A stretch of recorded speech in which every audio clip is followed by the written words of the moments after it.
Yeah, it is a place where you do pause a little bit because, our master distiller right now will say, like, I mean, he's making products that he'll never get to taste, right? So, a lot of bourbons and whiskeys are going to be 7, 8, 10 years going to sit in a barrel, some 15, 20. We just released a product called Eagle Rare 25 that was aged for 25 years. So you're working on things that you may or may not experience, but it's for future generations. Tired of outdated systems holding your attraction back? Gatemaster believes technology is part of the experience, transforming every touchpoint into an opportunity.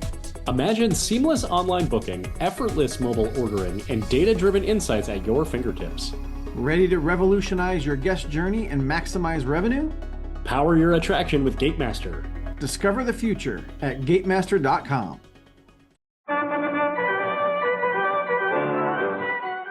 Welcome to the Attraction Pros podcast, where we discuss the latest trends and challenges facing the attractions industry today. We chat with some of the top leaders in the field and provide resources that will help develop your career in this great industry. I am Josh Liebman. I am obsessed with the guest experience and helping attractions make that their top priority for success. And I'm Matt Heller. I am passionate about organizational effectiveness, leadership development, and employee engagement. Now sit upright, hold on tight, and get ready for the Attraction Pros podcast. Hey, Josh, how are you? Hey, Matt, I'm doing great. How are you? I am fantastic. All right. Yeah, I got a question for you.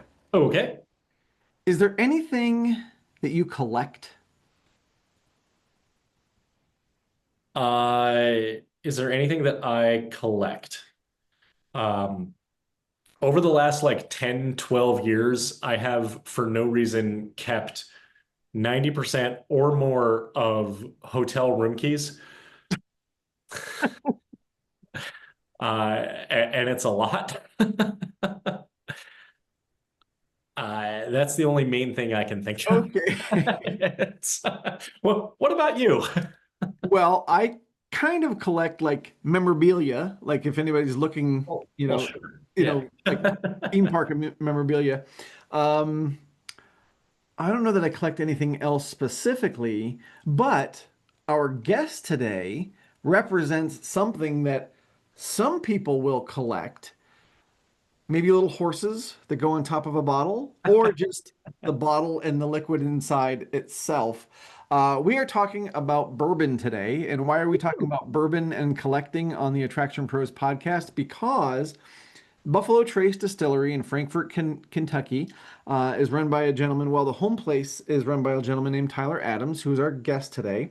And we get into talking a little bit about Blanton's bourbon, which you can collect the little horsey tops because there's different ones, but also the just the process of collecting different bourbons and the history and the excitement that goes along with that. So we get to talk to Tyler about a bunch of different stuff today.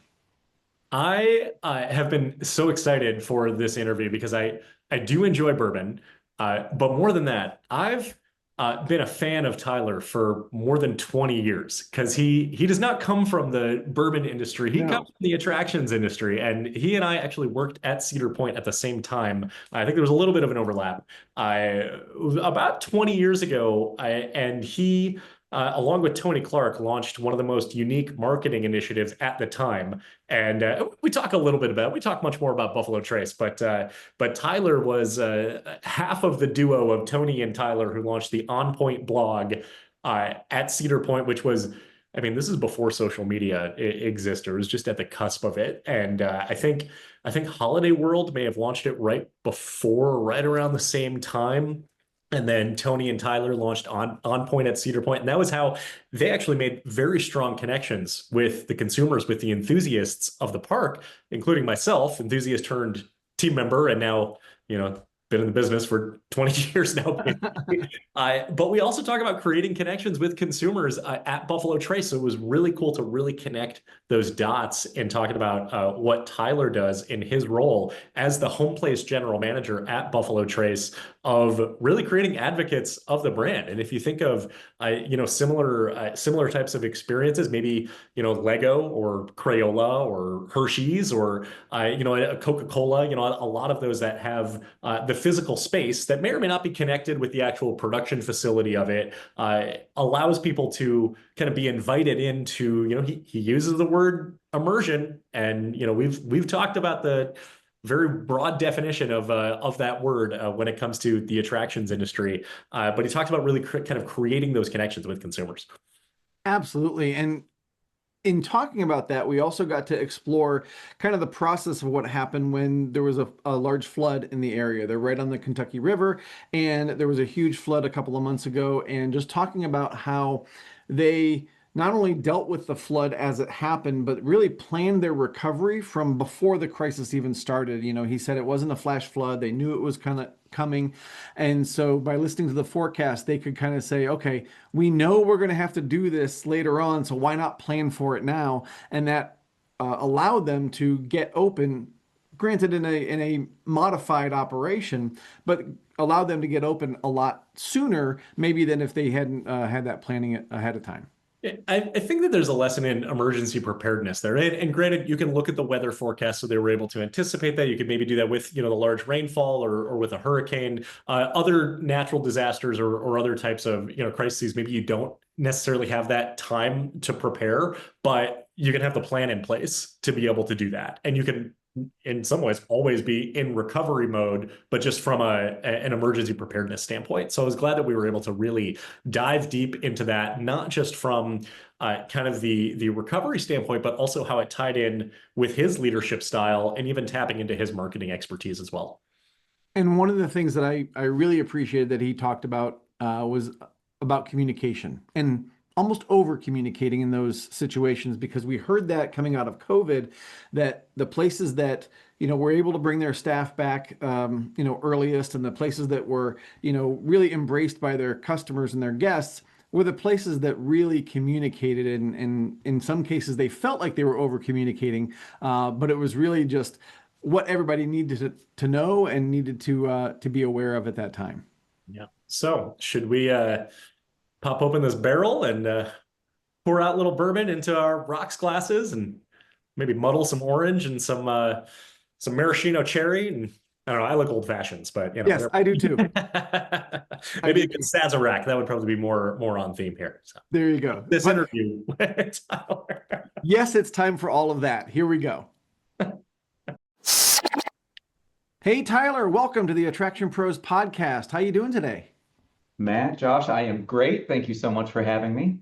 It is such an honor to have you here. So excited for this conversation. Can we start off by learning a little bit more about your history and what you do now? Yeah, for sure. Well, I'm a carny from way back when. I got my start at Cedar Point. My friends and I went up and started working seasonally the day after we graduated high school. And then 20 some years later, I realized I had never left. But had a lot of great opportunities at Cedar Point and Cedar Fair through college, and then as part of my professional career as well. And then from there, did a little bit of pivot, and now I am the general manager of the Buffalo Trace Distillery home place here in Frankfort, Kentucky.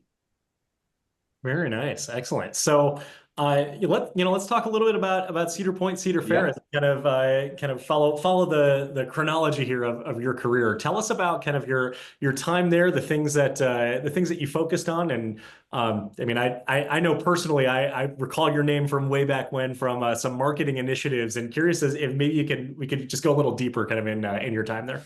I'd love to. So a lot of people, if you're like, going back way far like Josh here. So yeah, I was part of Tony and Tyler. So we did a lot of blogging back in the day. At the time, I can distinctly remember our head of marketing, to think that blog wasn't really a common word back when we were looking at that, asked me to research it a little bit and figure out what was going on. And so to go from there to now right into the video world, and of course to see where we are in short form content now is pretty exciting. But before that, I worked seasonally, like a lot of us have, right, that are listening right now, and from park admissions and guest services on that side of things before moving into the sales side, so corporate B2B in Cedar Point. And then from there, I moved over onto the resort side. So was the general manager at Castaway Bay, the indoor water park, for a while there. And then headed up the marketing efforts for resorts for Cedar Point. And then from there, all of the resort properties and overnight stays for all of Cedar Fair. And then my last opportunity there was overseeing all the marketing efforts for Cedar Point and Michigan's Adventure. So I did work at one place for a couple of decades, but feel really fortunate that I got to do so many different jobs while I were there. And I know it's something we can all relate to, but I really do feel like it built me into the career I'm able to have now. Well, and speaking of that connection, I want to tap back into your Cedar Point experience and how that is kind of influencing what you're doing now. But I also think it's important that we set the stage for listeners because they may not know why we're talking to somebody from a distillery, Okay. on the Attraction Pros podcast. So can you talk a little bit about the Buffalo Trace experience and sort of the guest experience piece of that? 100%. And you said the word connection, Matt, right?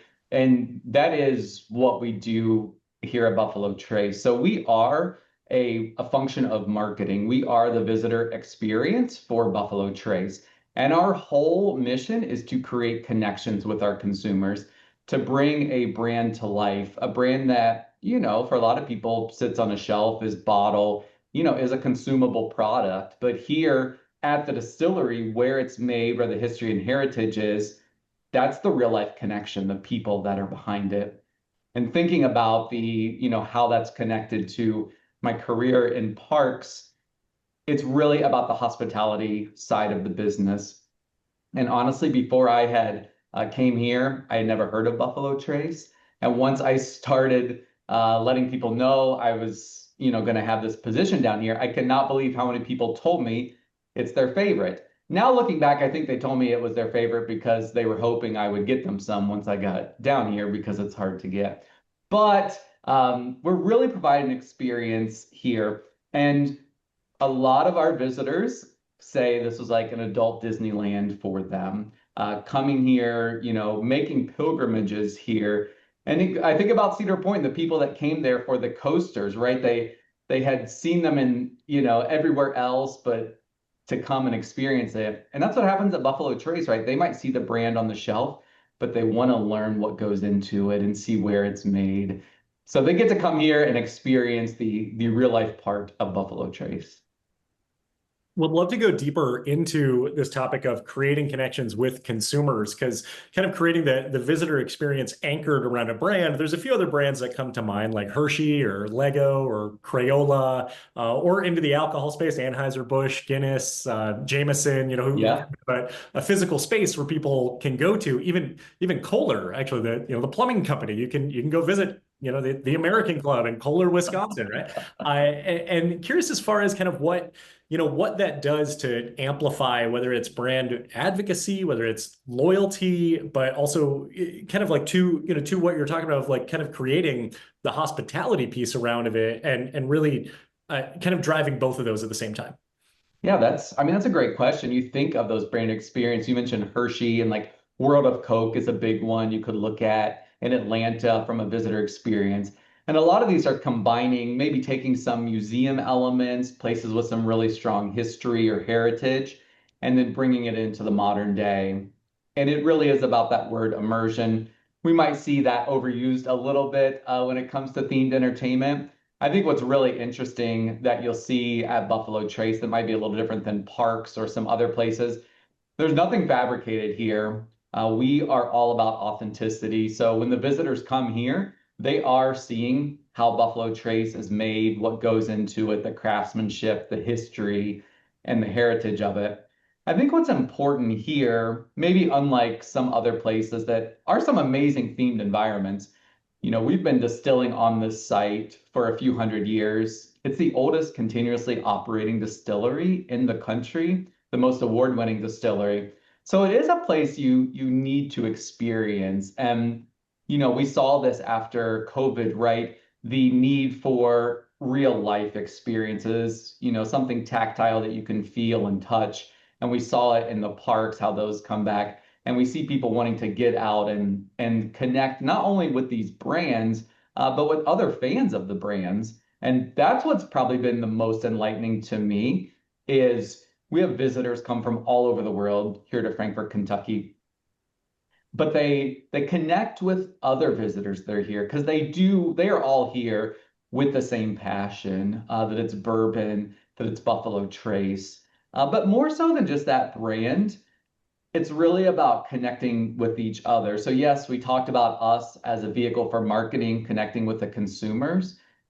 People get to connect with each other, but that's the whole idea behind bourbon, right? It is America's spirit. The idea is that you get to share it with others, that you get to tell stories, that you know who you opened that bottle with. So while it might have some amazing liquid inside that bottle, it's really about the time that you shared it with someone and experienced it. And there's so much that links to Americana there. And again, just that tradition. So I mean, that's kind of that's broader a little bit more than just a brand home. But I guess Josh, to expand on that a little bit. I mean, we see these brand homes, the World of Coke and things like that. And of course, they exist for a reason, right? They are to grow that brand, to grow the presence, and to give fans kind of an outlet, a place to go to make a pilgrimage. And we're happy to be on the receiving end of that. Tyler, can you talk a little bit about how education impacts that experience? Because I've gotten to take a tour at Buffalo Trace, and the last time I was there, you were recovering from the flood, and we'll talk more about that here in a little bit, but you had set up those kind of pop-up tasting Hmm. areas, and the person that did our kind of tasting experience, she was amazing at teaching us a little bit about, even in that very short time, teaching us just a little bit about each of those different bourbons that we were trying. And I think that also enhances the experience. So can you talk a little bit about how education plays into that kind of that brand experience? Yeah, of course. I mean, that's a great question because I mentioned this is a place for our fans to come, but we also have people that have come here who have never tried bourbon, maybe don't even like spirits, right? But we want that opportunity to show them. And I'm still humbled. We get a lot of comments from visitors who come. They say, I didn't like bourbon before I got here. I still don't like it, but I loved my experience, right? I'll take that any day. Now, hopefully, it's that they didn't know they liked it and they just needed to learn how to discover it.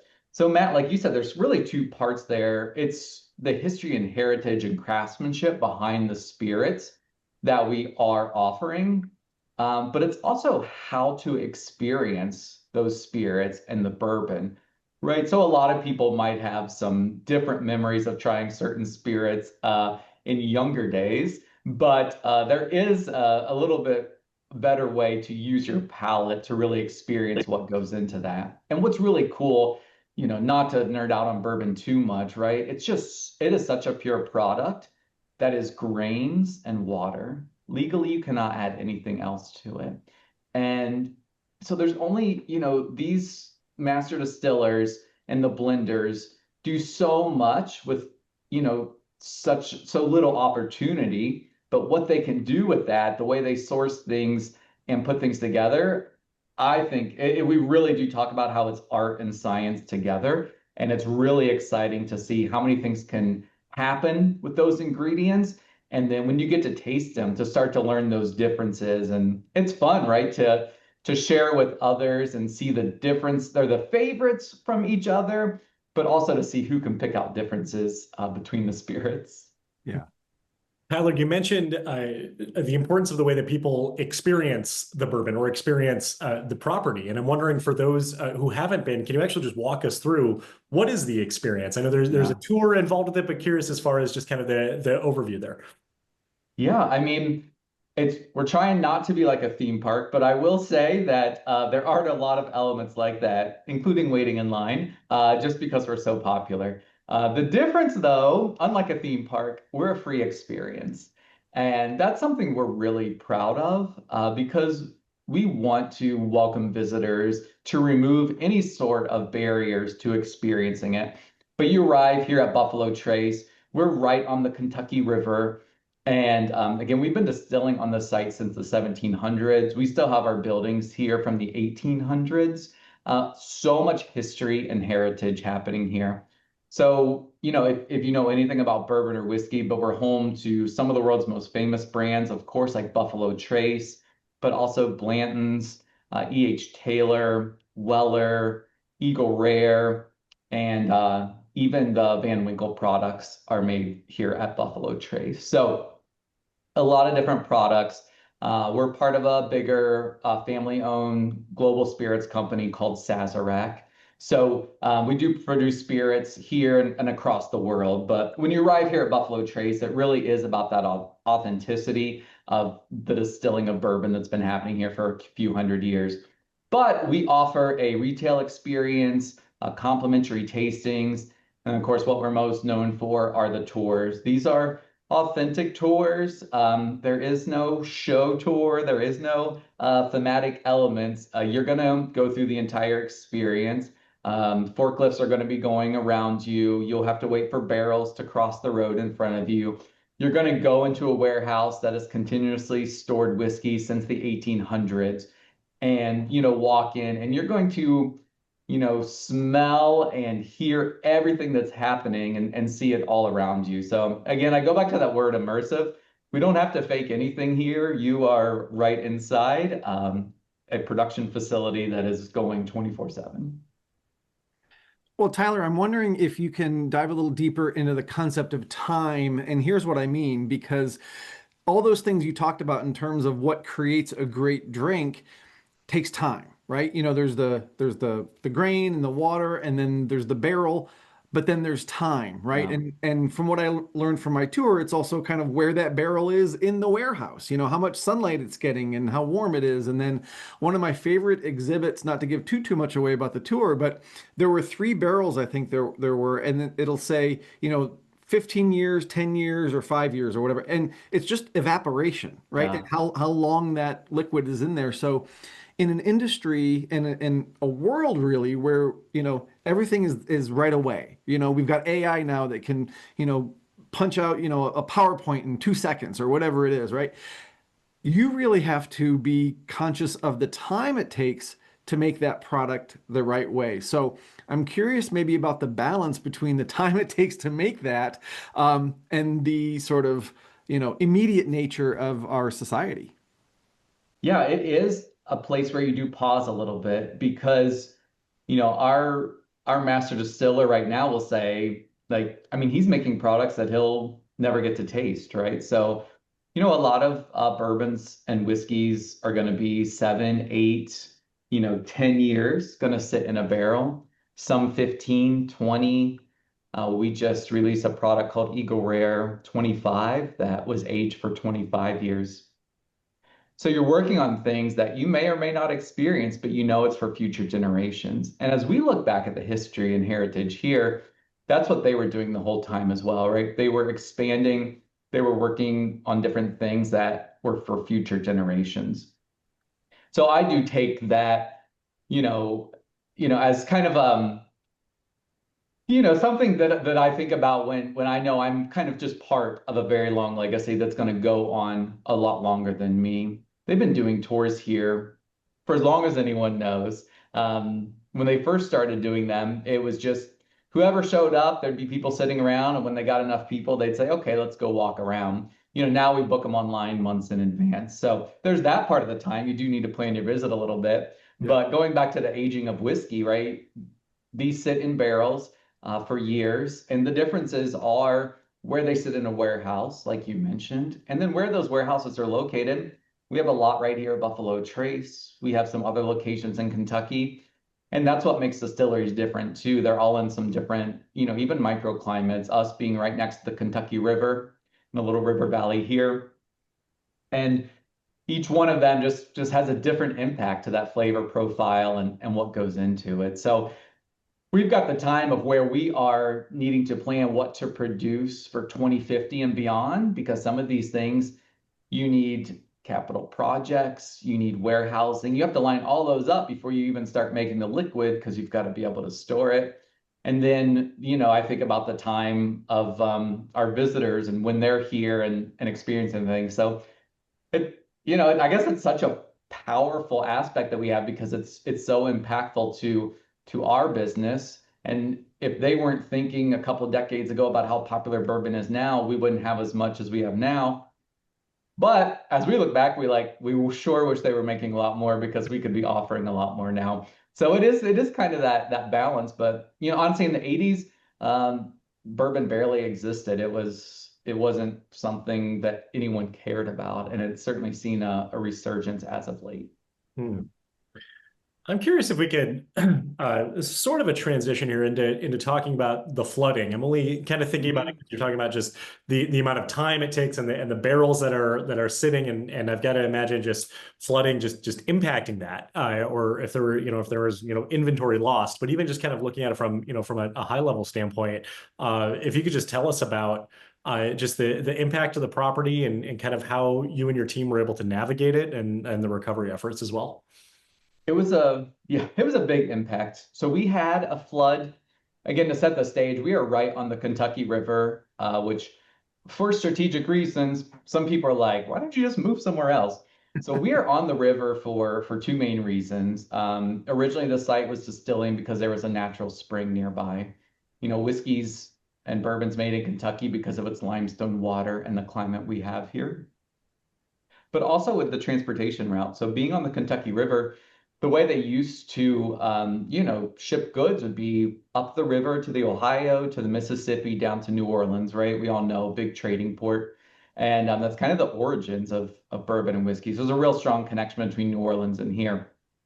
But anyway, that's why we're on a river. That's why we don't move. But so we're right next to the Kentucky River. And actually, one of the tours, you can step out on a platform and be right over the river. But in February, we saw some high water levels, top 10 water levels in history that certainly had an impact on us for a couple days. And then at the beginning of April, we saw the second highest ever recorded level for the Kentucky River, which had a big impact on the distillery and our visitor operations. The good thing is this isn't flash flooding. We have a river forecast. We know a couple days in advance. And we've been through this a lot. So there is a detailed flood plan where when the river is going to reach 40 feet, you're going to prepare this. At 40.2 feet, you're going to do this.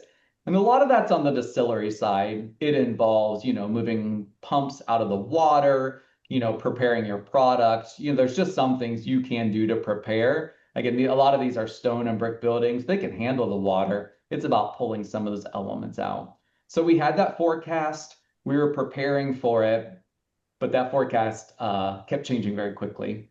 And as we got to that Saturday in early April, it changed a lot. And it was still going up as of that day.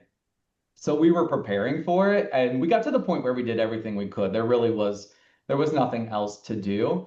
Except actually start planning for recovery. So honestly, before the river crested, we were already planning on recovery and what that would look like. It ended up being a very extensive process that took us quite a few weeks. Well, and I was going to touch on that too, because I got to visit shortly after you restarted your operation, and someone had told us that the water had gotten to the point in the parking lot. You've got that little toll booth right there, and you could just see the top of that toll booth. That might be, I don't know, 9 or 10, 11 feet tall. So just amazing to think about that much water in the area that we were standing. But if nobody told us, you wouldn't have known. Like the recovery was just so amazing. And then can you talk a little bit about, you said you had started that recovery process or what you were going to do afterwards, even before the river crested. Can you talk about what you did sort of in phases to kind of bring back the operation? Because tours didn't come back right away. You did those pop-up tastings. Like, what was that kind of planning process like? And then what did you do to preserve the guest experience? Yeah, it was probably one of I'd say my proudest moments in my career of having a team that was, so thoughtful, resourceful, resilient to want to bring back the experience for our visitors, for our guests as soon as possible. It was also important for us being here in Frankfort, Kentucky, because we are the main tourism driver for the city. And so there's a lot of dependencies upon visitors being here, restaurants, shops, those kinds of things. So, of course, we want to do it for the team, to make bourbon again, but for those visitors as well and for the entire community. So to your, like you said, Matt, we did a few phases. When you were here, everyone checks in a older warehouse, and that had been 8 feet of water. And so we had got that down all the way and then cleaned out the parking lot. That's where everyone parks and checks in. And then it's a little hard to describe, right, if someone hasn't been here, but a lot of different topographies here. So that building was 8 feet underwater. The whole parking lot where visitors park was underwater. And then you head up a little bit of a hill to where our retail and gift shop and visitor center is. And so we saw 3 feet of water there. What we really had in mind is what the end result was going to be. So we were quickly saying, okay, what does returning to normal look like? And then what is the path to get there? I think, one option would be, just stay closed until everything was back to being perfect. But we knew that would be a long process. And really what we had in mind was the Kentucky Derby. So it's one of our busiest times of the year with so many visitors coming to Kentucky for Derby. It's a big thing here. So we wanted to welcome as many visitors back for that Derby time period as we could. So we just started to look backwards and see those phases and say, okay, if that's all we want to be, then a closer option is to operate this way. So we within, just almost a week after the river cresting, a week and one day, we reopened in that building in the parking lot. So we set up our tents, we did our tastings out there. We had a retail opportunity. We couldn't do tours like you mentioned because we were still recovering within the distillery, but we brought folks in there. And then we had another phase where we're able to bring them up towards the visitor center and then just to the second level. So it's a 2-story building. And the visitor center is an 1800s original warehouse as well. It's been a warehouse, a bottling hall, those kinds of things. So these are sturdy buildings. We were able to bring folks up to the second level there and give them that, welcome more visitors, do a tasting opportunity, some more retail there. And then we were able to expand down back into the first floor after recovered and then able to resume tours.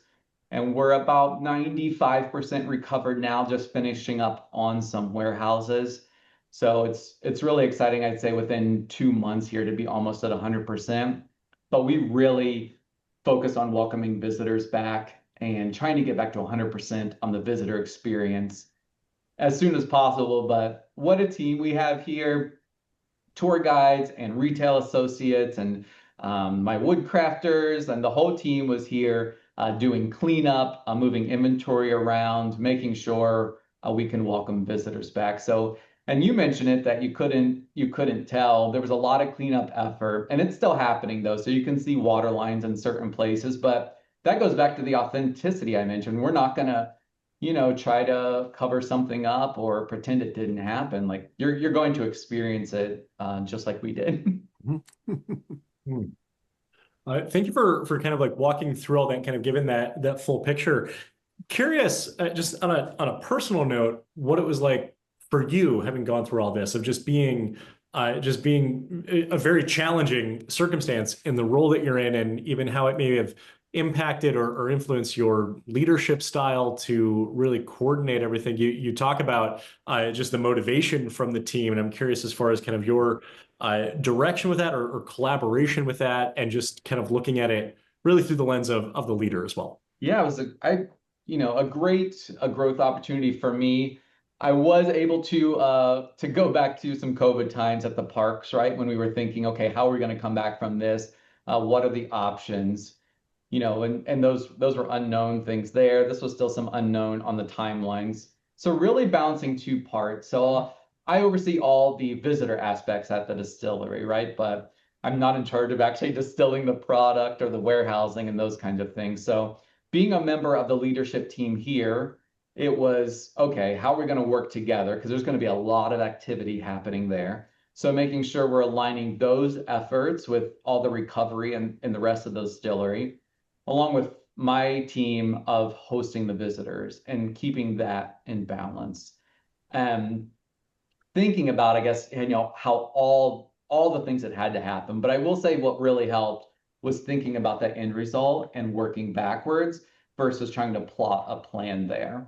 And such an amazing team here, but we really split it up into sections because it could have been easy to just say, okay, what do we need to do? And people duplicating efforts or just going down past it didn't make much sense. So we had a team that was thinking about that recovery today, right? So what are we going to do on this task today, knowing what the end result was? And then we had a team that was thinking about that next phase. So we could also be at the same time be thinking, okay, but I need to order these fixtures to fill in this space to be able to open the gift shop. But I really can't have the same person thinking about that and then also in the mud pulling out inventory at the same time, right? It's just too much for everyone to handle. And then we split it up into physical spaces too. So for example, what our check-in area, what are those phases? And then what has to happen to get there? And so, this person's overseeing this physical space, and then under them, they have someone that's thinking about today, next week, and next month. And so you focus on that, and then each day we were just connecting on what needed to happen. But everyone has such good backgrounds and expertise. And, I've got, technical experts and people thinking about the guest communications. And, I think we all know this as leaders that you should rely on your team. But if we think that as a leader, we should be sitting down and that we know everything, that's impossible. You have amazing teams that have great experiences both here and other places that provide so much input. So the collaboration, and I mean, that's my leadership style in general. Like, I'm never been the smartest one in the room, but if you build really good teams, they all bring such good knowledge and they really help bring perspective and a plan to what we did. Now, that's not to say it was perfect, but we always talk about if, in any project, if we didn't make mistakes along the way and learn from them, it meant we weren't trying hard enough or we took the easy route. So certainly we had a lot of learnings along the way and things that I say we would do differently next time. I hope we don't have to do it next time, but there's some learnings along the way for sure. But use the team, collaborate, and communicate. And then one other build there that I feel really proud about because during that immediate recovery, it was really just our leaders on site. We have almost 200 team members that fulfill the visitor experience here. And keeping them updated, I think, was important because they care about this place so much.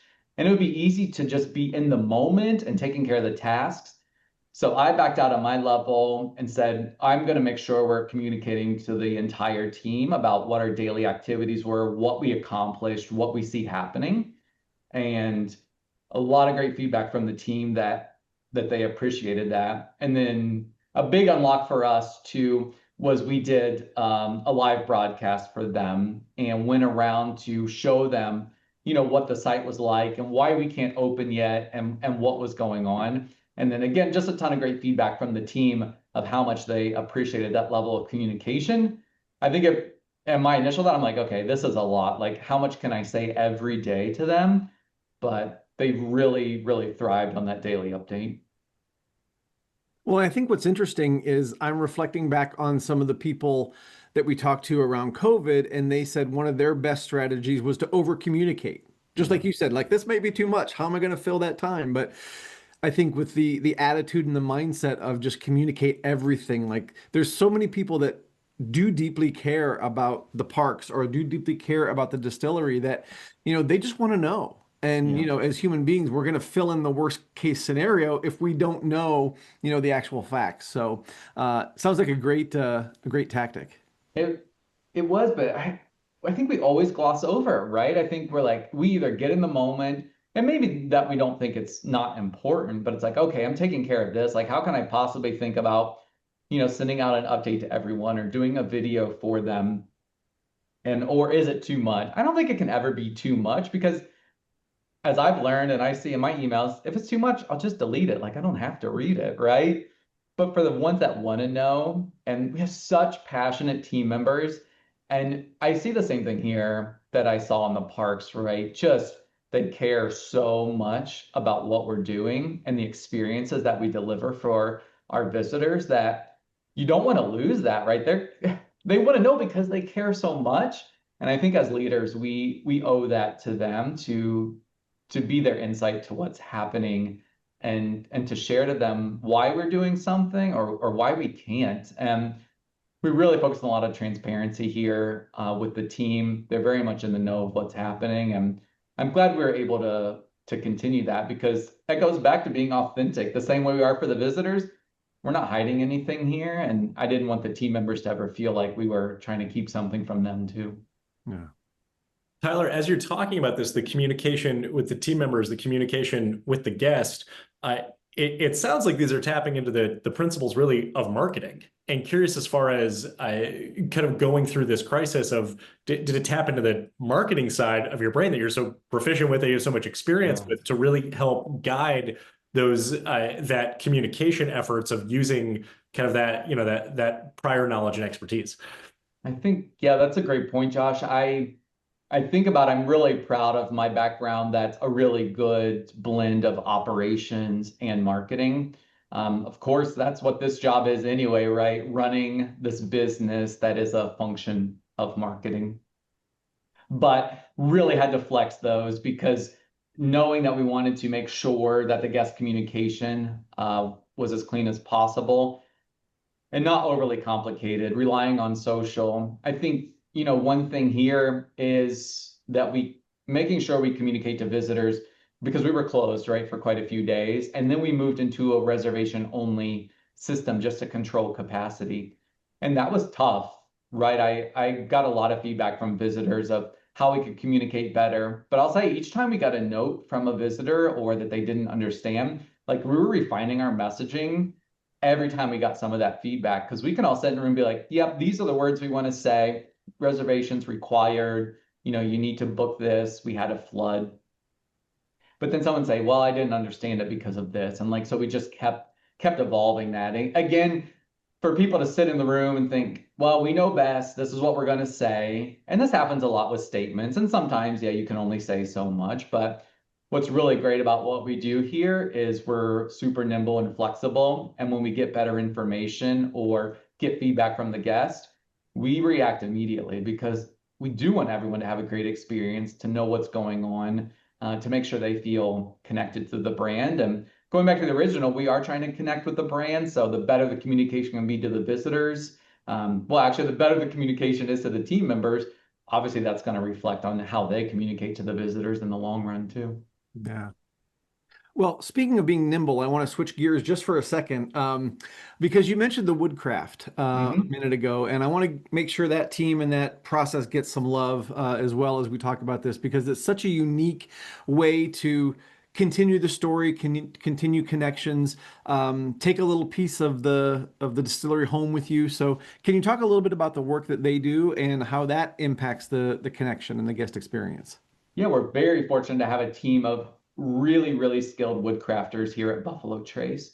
And they have experience in woodcrafting outside of here, but it's a fairly new venture created here where they take our barrels, right? So the barrels, some of them get broken down, and then we make things from them and deliver part of the experience and something that makes Buffalo Trace unique. So they make a lot of really cool things.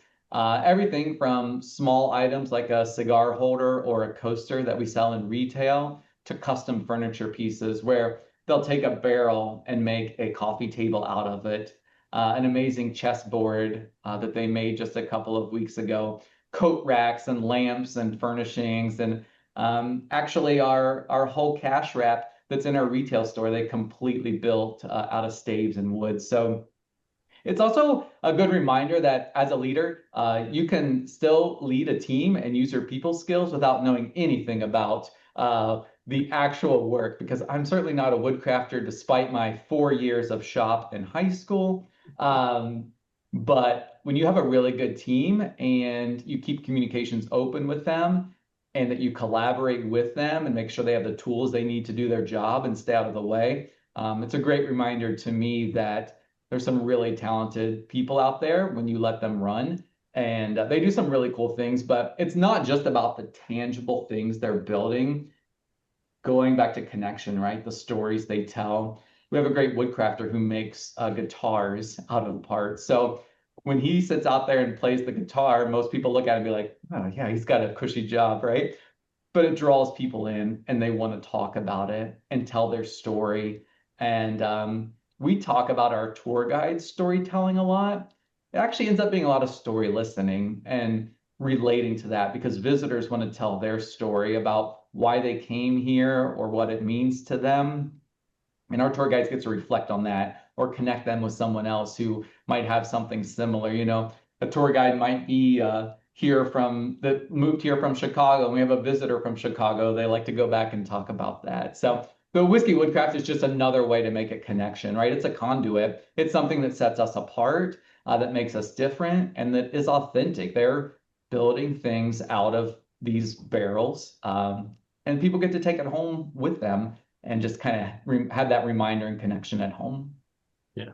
That's really cool of literally being able to take a piece of the distillery back back with you. And Yeah. that's so amazing. And I'm trying to think of like so many other like applications and so many environments that that could be doing this and probably are in some cases, but really I also think of just the environmental impact. I mean, just the ultimate recycling program really of just using just amazing skills and talents and like you said, guitars and cigar holders and furniture that you could have a whole home full of Buffalo Trace. So we can help with that. yeah. So in the last, few minutes, we're starting to wind this down here, but curious as far as, towards the beginning, you said that, you weren't familiar with Buffalo Trace prior to getting this opportunity and coming to Frankfort. Do you have a favorite bourbon cocktail that is kind of your go-to? For sure. So the Kentucky Mule is, it's going to be like a regular mule that has vodka in it, like a ginger-based cocktail. But with bourbon, of course, with Buffalo Trace. And then, my favorite actual product that we have here is Eagle Rare. That's going to be a 10-year aged bourbon.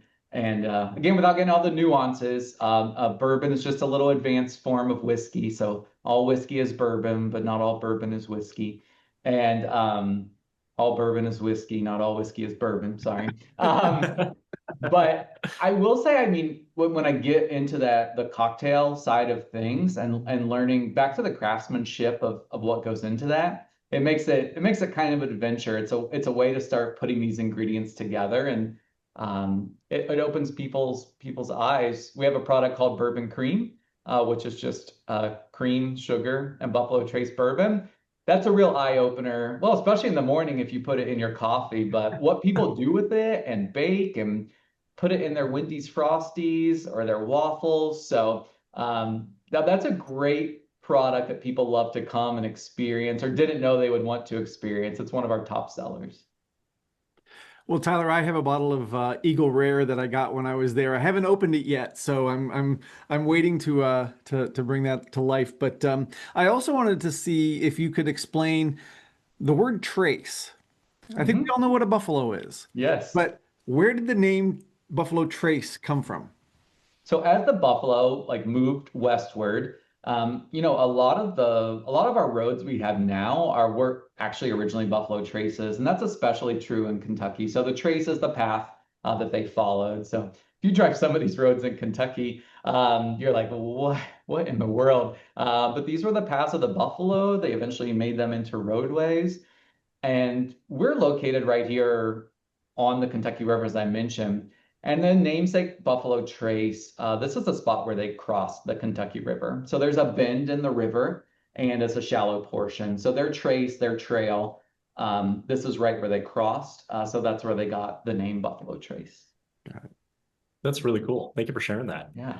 Tyler, as we wind this down here, if people want to learn more about the Buffalo Trace Distillery and the home place and get a hold of you directly, where would you send them? 100%. We would love to have visitors come check us out at buffalotracedistillery.com. You can book free tours there. But I'm also happy to connect with other attractions professionals, and through LinkedIn is going to be the best option for sure. Tyler Adams. Excellent. Well, we will make sure that that is clickable in our show notes and make sure everybody can connect. And I do recommend going to Buffalo Trace for a tour. It's a really, really cool experience, kind of like you said, the Disneyland of distilleries, and super, super fun. So Tyler, thank you so much for your time today. It was really, really educational, but also really entertaining. So I appreciate that. And for everybody out there who is watching and listening, just remember, we are all attraction pros.